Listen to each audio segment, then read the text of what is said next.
Assalamualaikum warahmatullahi wabarakatuh. Perkenalkan kami dari kelompok 9 akan mempresentasikan penelitian tentang perancangan e-commerce berbasis web untuk pembelian dan penjualan hewan ternak. Untuk anggotanya, saya sendiri Sigit Padilla, ada Said Hamzah, dan Bayu Kertas Sukma Gandara.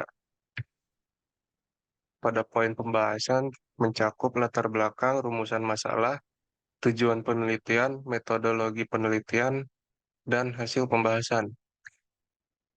Pada latar belakang, di era modern saat ini, kemajuan dalam teknologi internet telah berdampak besar pada dunia bisnis, khususnya pada penggunaan sistem informasi dalam e-commerce.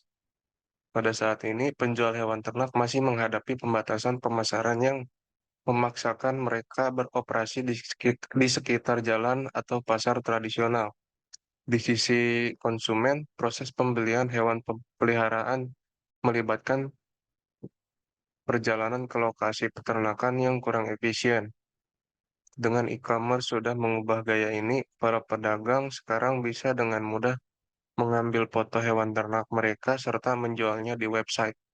Pengguna tidak harus lagi mendatangi peternak secara langsung. Mereka dapat meneliti serta membeli produk peternakan yang mereka suka dengan menggunakan komputer atau perangkat seluler mereka.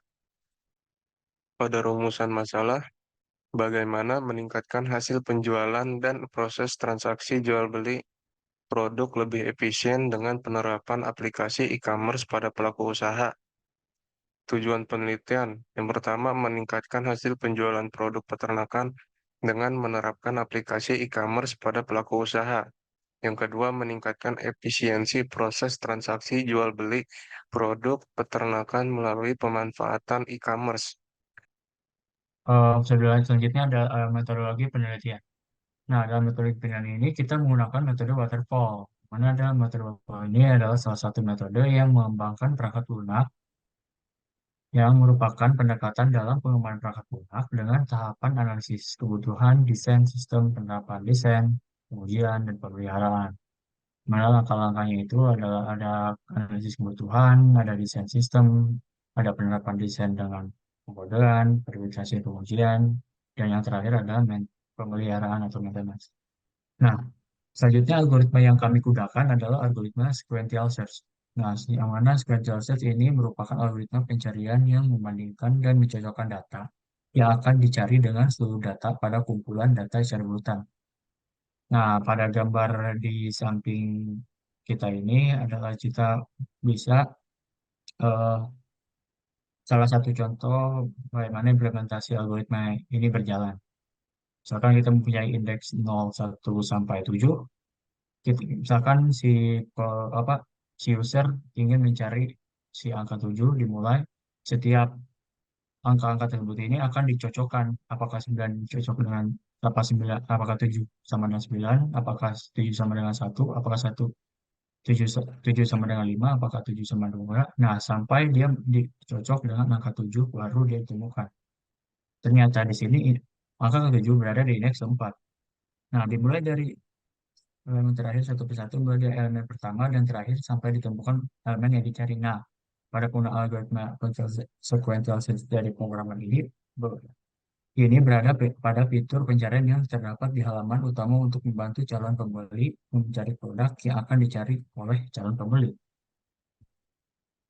Lanjut, sistem desain pada tahap perencanaan ini, tahap perencanaan ini, penulis memakai use case dan use case class diagram.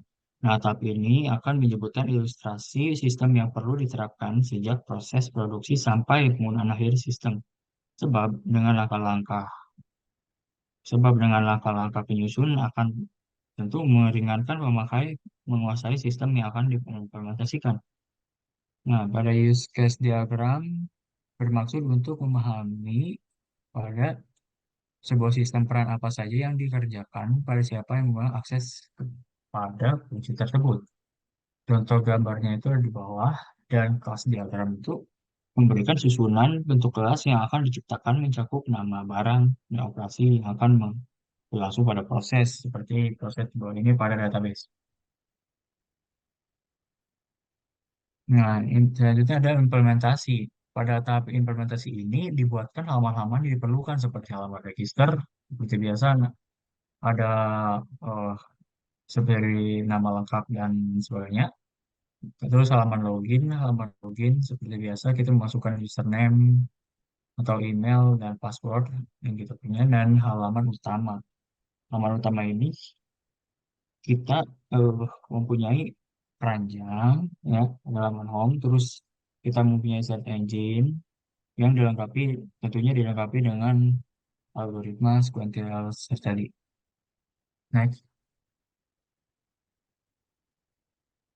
Dan berikutnya di sini ada tampilan untuk halaman detail produk yang berisikan ada fitur keranjang, lalu image dari produk tersebut, dan berisikan harga dari produk, nama produk tersebut, dan deskripsi dari produk yang akan dijual. Dan yang kedua, di sampingnya ada tampilan dari keranjang belanja. Nah, di sini berisikan tampilan produk, gambar produk, nama produk, jumlah produk yang disimpan di keranjang, dan nama toko si penjual. Lalu di sini ada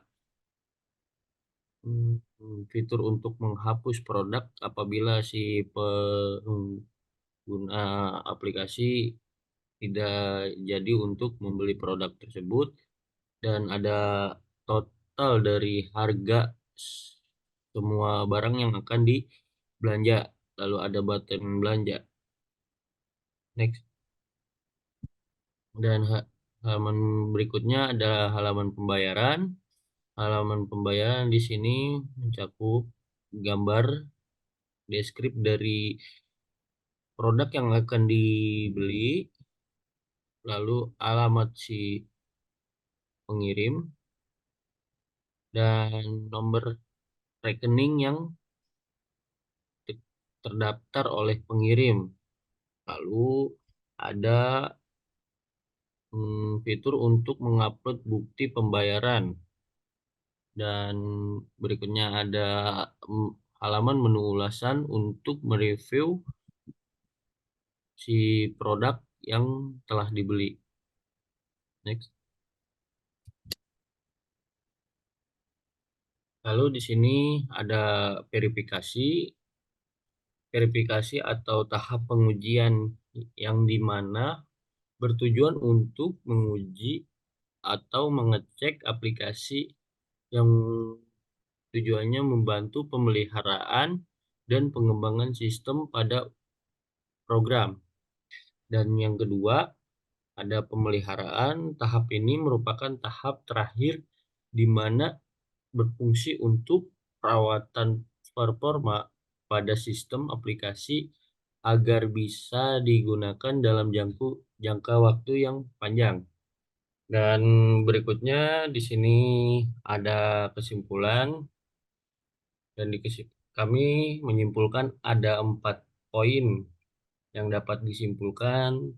Yang pertama, dengan pemrograman ini bisa mempermudah masyarakat khususnya di pedesaan untuk memasarkan hasil ternaknya dengan jangkauan yang lebih luas. Dan yang kedua, pemrograman ini berperan untuk membantu masyarakat memasarkan produk yang akan dipasarkan. Dan untuk yang ketiga, pada pemrograman ini penggunaan pendekatan R&D dan metode waterfall berperan untuk membantu menyampaikan produk kepada calon pembeli dan membantu konsumen untuk mempertimbangkan produk yang akan dibeli.